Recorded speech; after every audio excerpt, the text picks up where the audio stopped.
అమ్మా అమ్మా అమ్మ చనిపోయింది, వదిలేసివా. నాన్న నేను కూడా చనిపోతా శివ. బాధపడద్దు శివ. ఈ యాక్సిడెంట్లో నీకేం కానందుకు నాకు ఆనందంగానే ఉందిరా. నా ప్రాణాలు పోయేలోపు నీకు కొన్ని విషయాలు చెప్తా, జాగ్రత్తగా విను. ఈ రోజు నుంచి నీ అనేవాళ్ళు నీకంటూ ఎవరూ లేరు, నీకోసం ఎవరూ రారు. నీకంటూ ఉన్న మేము కూడా నీ నుండి దూరంగా వెళ్ళిపోతున్నాం. నీకు ఎవరూ లేరని ఎప్పుడూ బాధపడద్దు శివ. అనాథలుగా ఉన్న మీ అమ్మ నేను కూడా ఎన్నో కష్టాల తర్వాత ఈ సమాజంలో ధైర్యంగా బ్రతకగలిగాము. నువ్వు కూడా నీ జీవితాన్ని ఇక్కడే ఈ జనం మధ్యనే ధైర్యంగా గడపాలి. నాన్న, ఇప్పటి నుంచి నీ ఈ జీవితం నీకు చాలా పరీక్షలు ఎదురుతుంది. వాటికి భయపడి ఎప్పుడూ పారిపోవద్దు. నొప్పికి తట్టుకో, బాధకు తట్టుకో, దెబ్బలకు తట్టుకో. ఇవన్నీ ఈ జీవితం. నువ్విక్కడ బ్రతకడానికి నీపై సంధించే బాణాలను గుర్తుపెట్టుకో. నీపై పడిన బాణాలతోనే నీ అసలైన జీవితం ప్రారంభమవుతుందని తెలుసుకో. నీకు మనుషుల వల్ల కలిగే ఇబ్బందులు నువ్వు ఈ సమాజంలో ఎలా బ్రతకాలో చెప్తాయి. నీలో కలిగే భయాలు నేను ఎప్పుడూ ఏమీ చేయలేవు శివ. భయానికి భయపడి ఎప్పుడూ పారిపోవద్దు. నీ జీవితంలో కలిగే భయాలతో నువ్వు ఎప్పుడూ పోరాడుతూనే ఉండాలి. అప్పుడే నువ్వు ఇక్కడ ధైర్యంగా బ్రతకగలవు. ఈ జీవితం నీదిరా, నువ్వే బ్రతకాలి. నీ ఆత్మస్థైర్యాన్ని ఎప్పుడూ కోల్పోద్దు శివ. ధైర్యంగా ఉండు.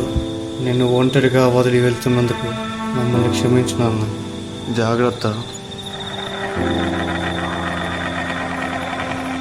నాన్న నాన్న నాన్న నాన్న నాన్న నేనొక్కరిని ఎలా నాన్న నాన్న నేనొక్కరిని ఎలా ఉండాలి? నేనొక్కరిని నాన్న నాన్న నాన్న నాన్న.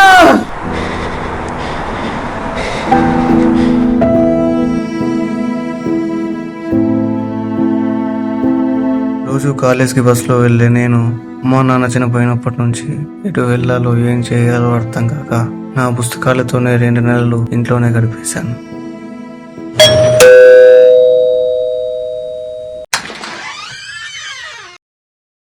డబ్బులు లేవన్నా.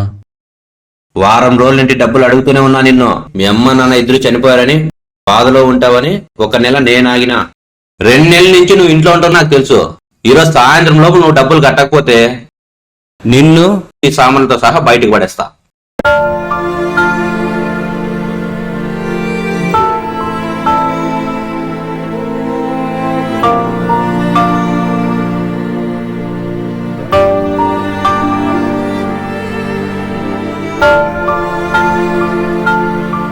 నాకంటూ సొంతం అనేవి ఈ సామాన్లు, ఈ ఇంట్లో ఉన్న వస్తువులు మాత్రమే. వీటిని కాపాడుకోవాలంటే డబ్బులు కావాలి. మా నాన్న నేను కలిసి చాలా పుస్తకాలే చదివాము, కానీ నాకెప్పుడు మా నాన్న డబ్బును ఎలా సంపాదించాలో చెప్పలేదు. డబ్బును ఎలా సంపాదించాలి, దానికోసం నేనేం చేయాలి, నాకంటూ బ్రతకడానికి ఏమొచ్చు అన్న ప్రశ్నలతో ప్రతిరోజు నాలో నేనే నరకం చూస్తూ ఉన్నాను.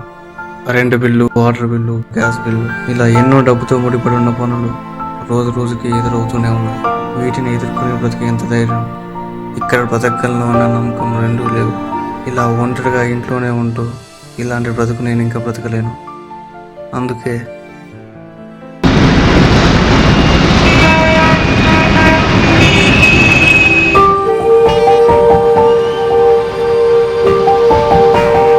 నన్ను క్షమించు నాన్న.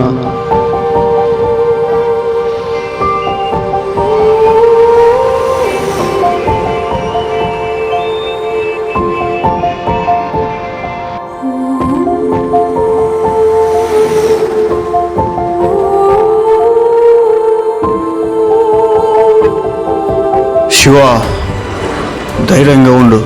సమస్యలకే చనిపోతే నువ్వు పుట్టిన పుట్టుకెందుకురా? నువ్వు ఇక్కడ బ్రతకడానికి వచ్చావు. బ్రతకగలవు, బ్రతుకు.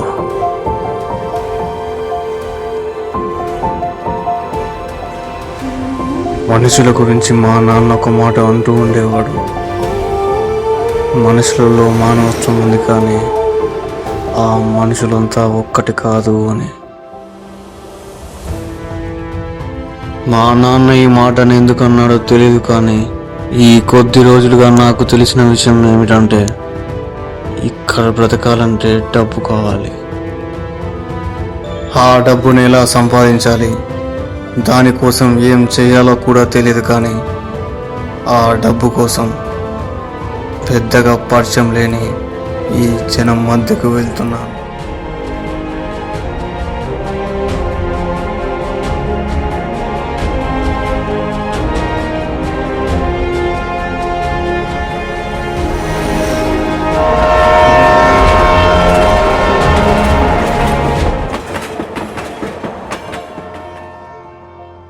రాజ్యాంగం నడుస్తున్న రాజ్యం, ఈ రాజ్యంలో బ్రతుకుతున్న జనం, ఈ జనం మధ్యనే నేను డబ్బును సంపాదించాలి. ఇక్కడ జనం రకరకాల పనులు చేసుకుంటూ డబ్బును సంపాదిస్తూ వారి జీవితం సాగిస్తున్నారు.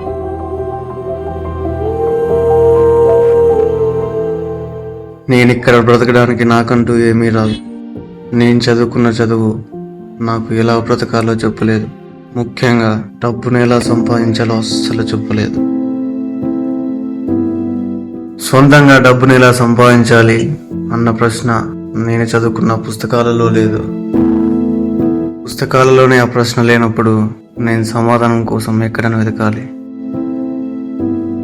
బహుశా జీవితం అనే ఈ చిన్న పుస్తకమే ఈ ప్రశ్నకు, నాలో కలిగే అనేక ప్రశ్నలకు సమాధానం చెప్తుందనుకుంటా. డబ్బును ఎలా సంపాదించాలనే నాకు తెలిసిన ప్రశ్న కోసం నాకు తెలియని సమాధానం వెతుకుతూ వెళ్తున్నాను. ఇంతమంది పనిచేసే జనం మధ్యలో నేను కూడా పని వెతుక్కొని పని చేసి డబ్బును సంపాదించాలి. అరణ్యంలోని జంతువులు, పక్షులు ఎక్కడెక్కడికో ఆహారం కోసం వెతుక్కుంటూ వెళ్ళినట్టు ఈ మానవ అరణ్యంలో ఉన్న మనుషులు కూడా ఎక్కడి నుంచో వచ్చి తమకు కావలసిన డబ్బు కోసం, డబ్బును తెచ్చిపెట్టే పనుల కోసం, అవసరాల కోసం, ఆకలి తీర్చే అన్నం కోసం వెతుకుతూ ఉన్నారు. నేను కూడా వీళ్ళలాగే ఏదో ఒక పని వెతుక్కోవాలి. నేను చేయాల్సిన పని నాకెక్కడ దొరుకుతుంది? ఆ పని కోసం నేను ఎవరిని ఎలా అడగాలో కూడా నాకు తెలియదు. చీకటవుతుంది. ఎలాగైనా సరే ఏదో ఒక పని అడిగి నేను డబ్బును సంపాదిస్తా.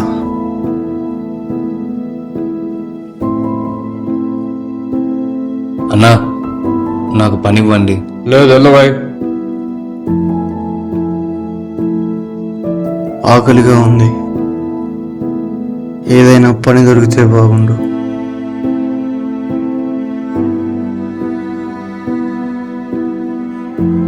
అన్నా, ఏమన్నా పనుంటే ఇస్తారా? ఏం లేదు.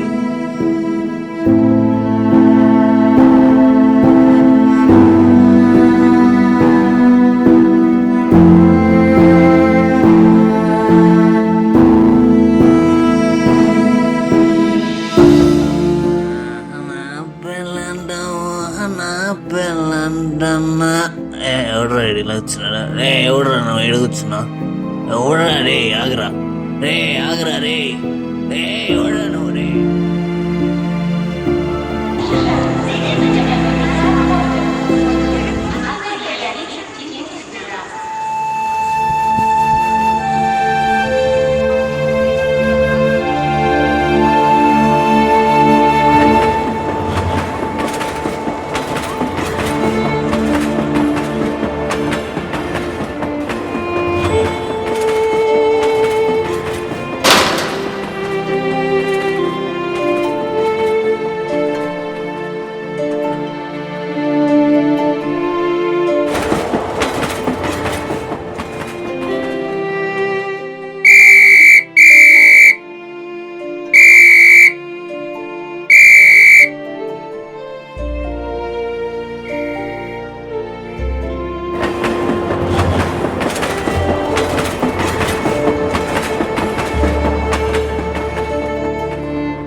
ఏ పని దొరకలేదు. ఈ సమాజంలో బ్రతకడం అంటే అంత సులువు కాదని నాకు అర్థమైంది. ఆకలి నిద్ర భయాలతో పోరాడుతూనే ఉన్నాను.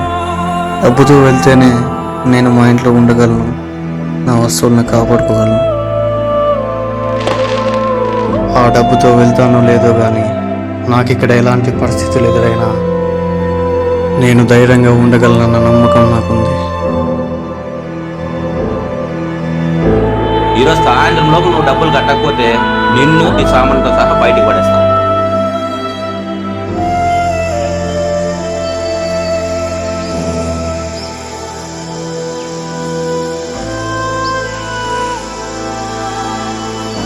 తెల్లవారింది. మనిషి జీవన పయనం మొదలైంది. అలాగే నా పయనం కూడా పని కోసం మొదలైంది. ఈ సమాజంలోని సామాన్యులు వాళ్ళు బ్రతకడానికి ఎంచుకున్న పనులు మొదలుపెట్టారు.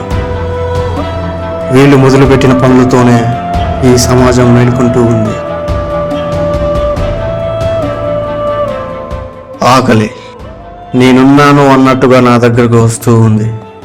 ఇది అందరితో సమానంగా ఉండే ఓ అజాత శత్రువు. ఇక్కడ మనుషులు నడిపిస్తూ ఉన్నది ఈ ఆకలి. ఈ ఆకలితో నేనే కాదు, ఇక్కడ నాలాగే చాలా మంది పోరాడుతూ ఉన్నారు. నాకు వీళ్ళని చూస్తుంటే మా నాన్న చెప్పినట్టుగా మనుషులంతా ఒక్కటి కాదన్న మాటకు ఇప్పుడే అర్థం తెలిసినట్టుగా అనిపిస్తుంది.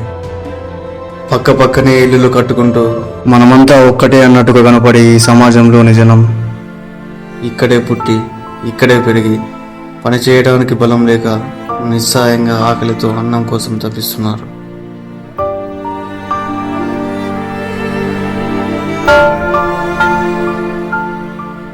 ఇక్కడ డబ్బున్నోళ్ళంతా వీళ్ళ గురించి ఒక్కసారి ఆలోచించినా మరెప్పుడు వీళ్ళకు ఆకలి బాధలే ఉండవు అనుకుంటా. డబ్బున్న వాళ్ళు కారులో వెళ్తూ ఆకలితో ఉన్నవాడు డబ్బు కోసం కార్ల దగ్గర అడుక్కుంటున్నప్పుడు స్టైల్గా కారు విండో తీసి రిచ్గా 100 రూపాయలు నోటిస్తూ తమ రిచ్నెస్ చూపించుకోవడానికైనా ఇలాంటి వాళ్ళు కొంతమంది కావాలని వీళ్ళని ఇలా వదిలేశారా? వీళ్ళ గురించి ఆలోచిస్తూ నేను వెతకాల్సిన పనినే మర్చిపోయాను. ఈరోజు కూడా డబ్బుతో వెళ్ళకపోతే నేను నా వస్తువులను కాపాడుకోలేను. ఏదో ఒక పని చేసినా సరే ఇంటికి డబ్బుతోనే వెళ్ళాలి.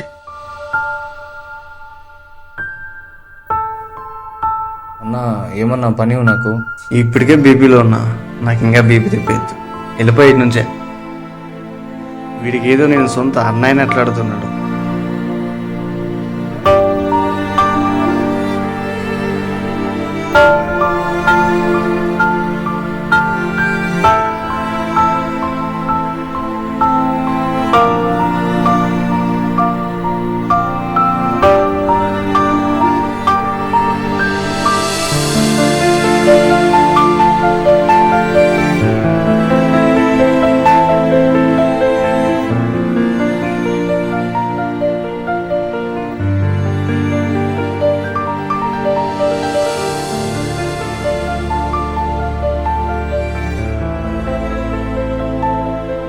నాకెందుకు ఎక్కడ పని దొరకట్లేదు?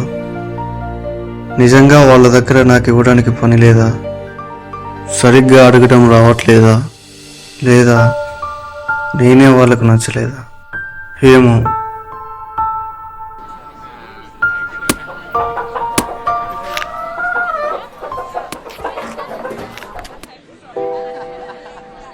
అన్నా పనుంటే ఇస్తారా? ఏం పని చేస్తావు? చికెన్ కొడతావా? లేదన్నా. కబాబ్ ఏమైనా చేస్తావా? రాదన్నా. కోళ్ళని క్లీన్ చేయడం వచ్చా? రాదన్నా. కోడి బొచ్చైనా బిక్తావా?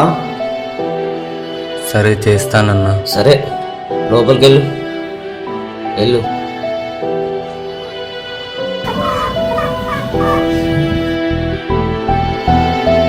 నేను మొదటిగా పని అడిగినప్పుడే నాకు పని దొరికిండొచ్చు కదా, ఇప్పుడెందుకు దొరికింది అని ఆలోచిస్తూ ఉన్నా.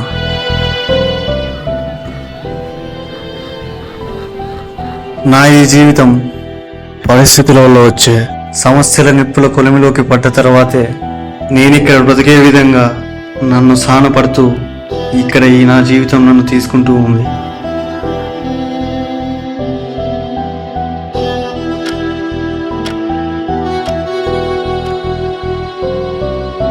ఇప్పుడు దొరికిన పని ఎలాంటిదైనా సరే నేను చేయాలి. ఈ పనే నేను ఇక్కడ బ్రతకడానికి ఆశను, ధైర్యాన్ని ఇస్తుంది.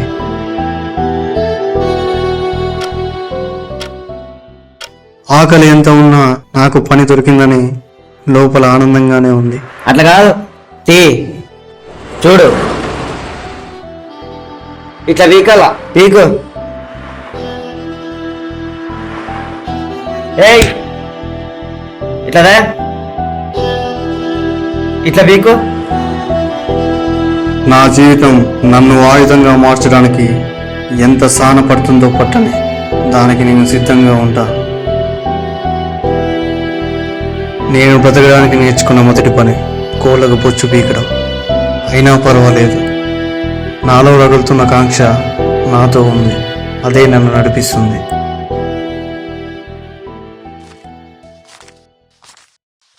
తీసుకో.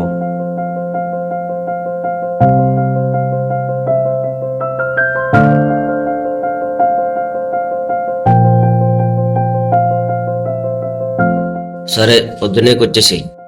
సరే అన్నా.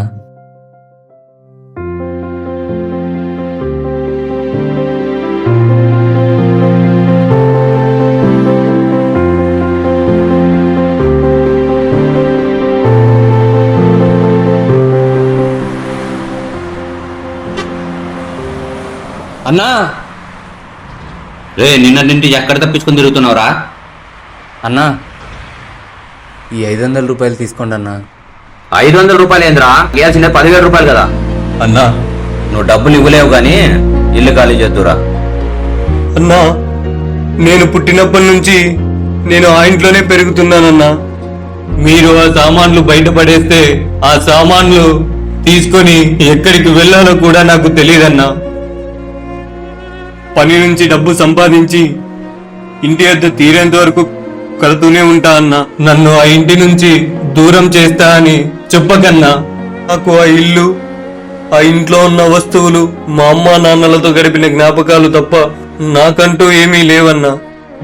ఆ ఇంటిని నాకు దూరం చేసి ఆ ఇంట్లో ఉన్న మా అమ్మ నాన్నల జ్ఞాపకాల నుంచి నన్ను దూరం చేయొద్దన్నా.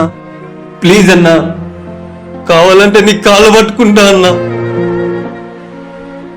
నువ్వు రోజు సంపాదించిన డబ్బులు నాకు ఇస్తేనే ఆ ఇంట్లో ఉంటావు. ఒక్కరోజు నాకు ఇవ్వకపోయినా ఆ ఇంట్లో ఉండడానికి నేను ఒప్పుకోను. సరే అన్నా. సరే, ఇంటికి వెళ్ళు.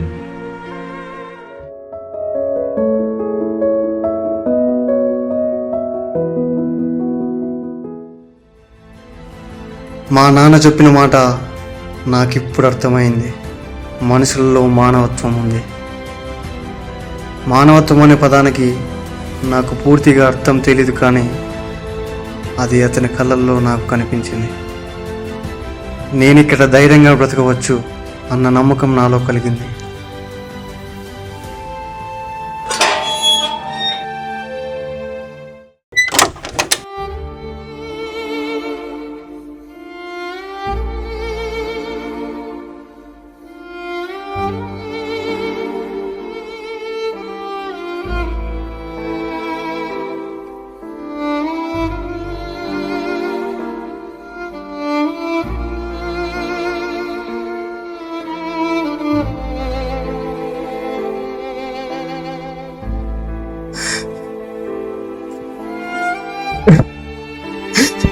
అమ్మా, నాన్న,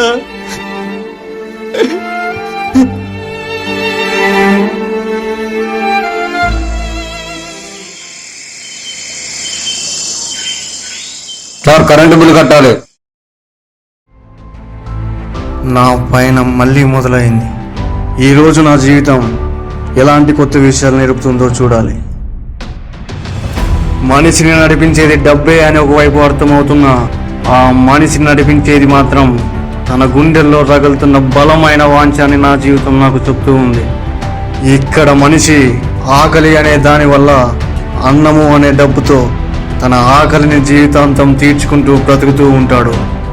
నా ఆకలిని తీర్చుకోవడానికి నా పయనం సాగింది, ఎప్పటికీ సాగుతూనే ఉంటుంది. నా ఆకలి నా ఆశయం కావచ్చు, నా ఆనందం కావచ్చు. నాకు కావలసిన ఎలాంటి దానికోసమైనా సరే నేను నా పయనాన్ని ఎప్పుడూ ఆగిపోనివ్వను. నా జీవితంలోకి నన్ను పడగొట్టే సమస్య ఎలాంటిదైనా రాని పర్వాలేదు, పడిపోయి మళ్ళీ లేస్తా. లేవలేనంతగా కొట్టేది ఏదైనా వచ్చిందంటే అది నా చావై ఉండాలి. ఆ చావుని భయపెట్టేలా చేసేదే నాలో ఉన్న ఇగ్నైట్.